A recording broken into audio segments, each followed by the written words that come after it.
साथियों सलाम, नमस्ते, सत श्री अकाल और जय भीम जोहार। साथियों, मानसून सत्र शुरू होगा कल से झारखंड विधानसभा का।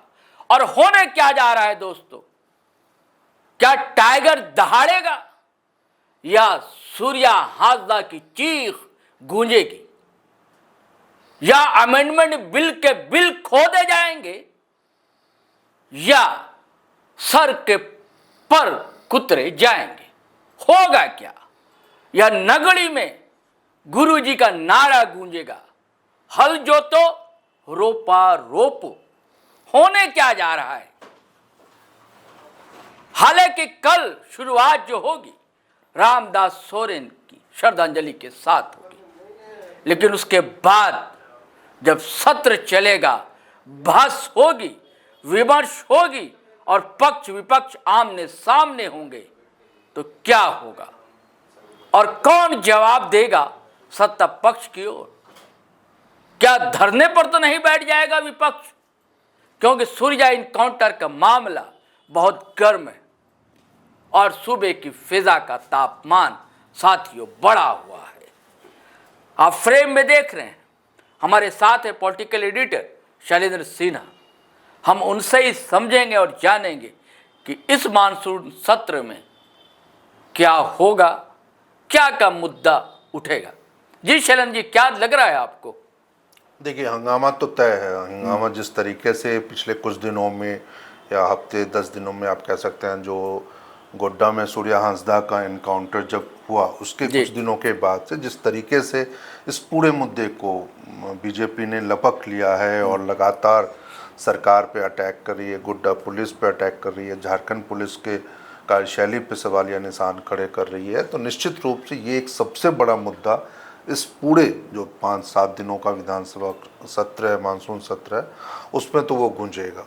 मुख्य रूप से सत्र जो है वो 22 अगस्त से 28 अगस्त तक बुलाई है, बीच में 3 दिनों की छुट्टी है, तो 4 दिनों का ये सत्र होगा। और उम्मीद यही की जा रही है जो पहले ही दिन, जैसा आपने भी कहा, जो दिवंगत मंत्री रामदास सोरेन जी को श्रद्धांजलि अर्पित की जाएगी और उसके बाद ये हो सकता है जो सरकार जो पहला अपना अनुपूरक बजट है इस वित्तीय वर्ष का, वो सदन के पटल पे रखेगी और उसके बाद संभावना यही है जो सदन की कार्रवाई स्थगित हो जाए सोमवार तक के लिए। लेकिन विपक्ष की जो रणनीति है वो सरकार को और सरकार से जुड़े हुए जो अन्य मसले हैं, कानून व्यवस्था है राज्य की, उसको लेकर के, या फिर आप इसको हांसदा वाला सूर्या हांसदा का मामला तो है ही, इसके अलावा जो जैसे हम लोगों ने पिछले दिनों देखा था, जो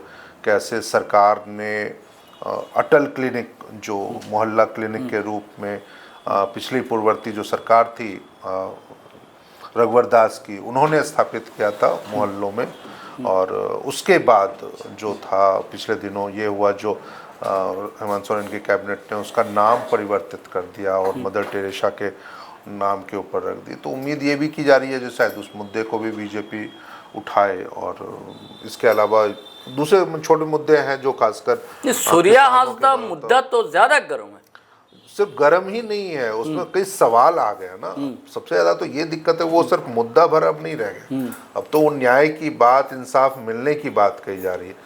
अब तो ये कहा जा रहा है जो पुलिस की कार्यशैली को लेकर के और कथित एनकाउंटर को लेकर के जिस तरीके से वहाँ के लोगों में एक नाराज़गी है, परिजनों में वो काफ़ी आक्रोश है, और लगातार वो अलग अलग प्लेटफॉर्म पे, चाहे बीजेपी का जो अपनी आंतरिक एक जांच कमेटी उन लोगों ने पूर्व मुख्यमंत्री अर्जुन मुंडा के नेतृत्व में बनाई थी, तो वो जाके जांच करती है, या फिर अब ये भी आ रहा है जो सुनने में आ रहा, कुछ मीडिया में ये खबरें भी आई थी, जो राष्ट्रीय अनुसूचित जनजाति आयोग है उसने इस मामले में सरकार से रिपोर्ट मांगी है। तो कई मुद्दे हैं, मामले हैं। इसके अलावा जो हम लोगों ने पिछले वीडियो में भी ये कहा था, जो राज्यसभा में ये मामला उठा था, तो निश्चित रूप से ये एक सिर्फ मुद्दा भर अब नहीं रह गया, अब जस्टिस की बात हो रही है। और ये उम्मीद की जाएगी, क्योंकि ये एक ऐसी अब विधानसभा का सत्र जो है, सदन की कार्रवाई है, वहाँ पे यदि ये मुद्दा उठता है, हालांकि मुझे तो ये आशंका लग रही है जो क्या विपक्ष सदन को चलने भी देगा या नहीं। तो ऐसे में मुझे लग रहा है कि विपक्ष जो है शैलेंद्र जी ये मुद्दा उठाएगी कि आदिवासी राज है, आदिवासी मुख्यमंत्री है और आदिवासी शोषण प्रताड़ना हिंसा के शिकार है। 2-3 मुद्दे, एक तो सूर्या हांसदा का मुद्दा, रामगढ़ का मुद्दा जो आफताब अंसारी की कहा जाता है कथित कस्टडी में मौत का मामला, कहा जाता है लड़की से छेड़छाड़ और लड़की जो आदिवासी थी, ये मुद्दा, और तीसरा मुद्दा नगड़ी रिम्स 2 का मामला जो आप जी कह रहे हैं, रिम्स 2 का मामला, और तीनों आदिवासियों केंद्र में आदिवासी और आदिवासी मुख्यमंत्री है, आदिवासी राज है। क्योंकि आपको पता है कि पिछले विधानसभा चुनाव में आदिवासी सीट नसीब नहीं हुई भाजपा को, 1 सीट मिली है। हाँ, एक सीट वो तो नाम मात्र है। तो ये मुद्दा को फिर से, ताकि आदिवासियों को अपनी ओर हितैषी और या फिर उनको अपनी ओर आकर्षित हाँ, करने के लिए, क्योंकि आप देखें नगड़े का मामला भी कितना गर्म था। और एक चीज़ और देखने को मिल रही है अब कि जब से भाजपा ने एंट्री मारी है नगड़ी के मुद्दे में, और जो सामाजिक संगठन थे अब सीधे किनारे किनारे हो रहे हैं। उनको लग रहा है ये हाईजैक कर ले रही है भारतीय जनता पार्टी। और भारतीय जनता पार्टी ने क्या किया है, ये नारा जो था शिबू सोरेन गुरु जी का नारा था, इस्तेमाल किया। और जो प्रचार गाड़ी उनकी चल रही है उसमें भी गुरु जी की तस्वीर है। अच्छा, क्या लिख रहे हैं वो उसमें? वो हल जोतो रोपा रोपो, ये नारा गुरु जी का था। गुरु जी की फोटो भी लगा रखी है। जो 24 तारीख को जाएंगे वहां हल जोतेंगे, रूपा भी करेंगे। हाँ, तो भाई वो गुरुजी यानी कि टॉल फिगर आदिवासी के बड़े लीडर, आपने देखा ही कैसे मजमा जुटा वहां। तो ये मुद्दा मुझे लगता है कि आदिवासी का प्रमुख मुद्दा रहेगा। और विपक्ष जो है वो सर का मुद्दा उठाएगा, चुनाव पुनरीक्षण जो हुआ, जो अमेंडमेंट बिल आया अभी, सत्ता पक्षीय मामले उठा हाँ, सकता है। जो सदन जो उस सदन की गूंज यहाँ भी दिखलाई देगी।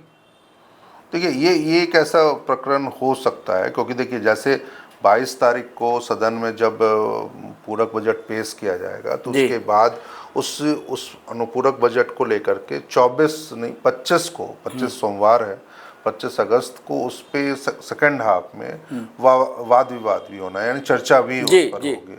तो उस दौरान जरूर ये विपक्षी सदस्यों की ये ओर से आप उम्मीद कर सकते हैं, जो ये तमाम जितनी भी मुद्दे हम लोग कह रहे हैं, गिनवा रहे हैं, और जो कौन कौन सा मुद्दा सदन के अंदर उठ सकता है, तो निश्चित रूप से वो एक मौका विपक्ष के पास होगा जो वो इन तमाम आदिवासियों से जुड़े मुद्दे हों, सूर्या हांसदा का मामला, रिम्स 2 का मामला हो, तो ये सब सरकार के सामने रखे और सरकार को वो ना सिर्फ घेरे बल्कि मजबूर करे इस मामले में एक स्पष्ट वक्तव्य देने के लिए, बयान देने के लिए, ताकि सदन के अंदर यदि वो बातें आती हैं तो वो फिर रिकॉर्ड में चली जाती हैं। रिकॉर्ड में चली जाएंगी तो आप कभी भी उसको चैलेंज कर सकते हैं, आप पूछ सकते हैं, सरकार से पूछा भी जा सकता है जो उस एनकाउंटर मामले में अब तक क्या कार्रवाई हुई। देखिए जैसे घटना के लगभग मुझे लगता है जो हफ्ता 10 दिन का ही समय होता है जब सीआईडी को वो जांच पूरी कर लेनी होती है, यानी कोई भी मुठभेड़ यदि होता है तो वैसी स्थिति में चाहे वो नक्सलियों के साथ मुठभेड़ हो, पुलिस के साथ मुठभेड़ नक्सलियों की होती है वो,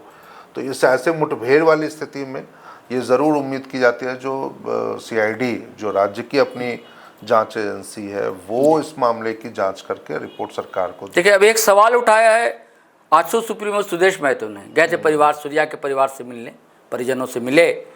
उन्होंने कहा कि जब सरेंडर नीति है राज्य में, कुख्यात नक्सलियों को भी आप सरेंडर करवाते हैं, है ना, और उनकी फिर व्यवस्था करते हैं कि मुख्य धारा में कैसे जुड़े वो लोग, तो ये तो वे राजनीतिक कार्यकर्ता थे, चुनाव भी लड़े, तो इनको भी कभी सरेंडर करवाने का प्रयास हुआ क्या, कोशिश हुई क्या?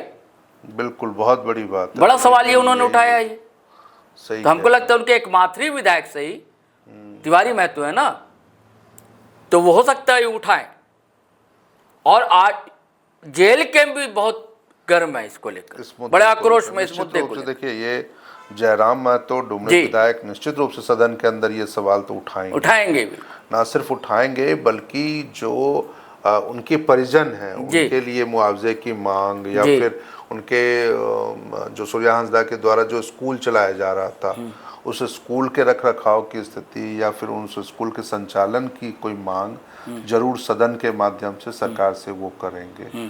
तो ये वाकई काफ़ी बड़ा मामला है। और खासकर अर्जुन मुंडा जब पिछले दिनों गए थे वहाँ पे, लोगों से बातें की थी, वो घटनास्थल पे भी गए, वो स्कूल भी गए, परिजनों से मिले, तो तमाम जगहों पे उन्होंने जाके बस यही देखा जो ऐसे कई सवाल हैं जो इस कथित मुठभेड़ को फर्जी करार दे रहे हैं। और उन्होंने ये कहा भी है, जब इसी मामले को लेकर के अर्जुन मुंडा प्रदेश कार्यालय में अपने जो साथी जो प्रतिनिधि उस जांच कमेटी के जो लोग थे, चाहे उसमें अमित मंडल हो, चाहे अमर बावरी हो, या दूसरे नलिन लोबिन हेम्ब्रम हो, या दूसरे और नेतागण थे, सुनील सोरेन थे, उसमें दुमका के पूर्व सांसद हैं, तो ये सारे लोग जो हैं वो उनसे चर्चा की थी। और उस रिपोर्ट को, क्योंकि उम्मीद की जा रही है जो आज से कल तक में वो रिपोर्ट प्रदेश अध्यक्ष को सौंप दी जाए, तो बजाते उस रिपोर्ट की भी चर्चा विधानसभा के अंदर हो सकती है। बाबूलाल मरांडी इस मामले को उठा सकते हैं और सरकार पर ये नैतिक दबाव बना सकते हैं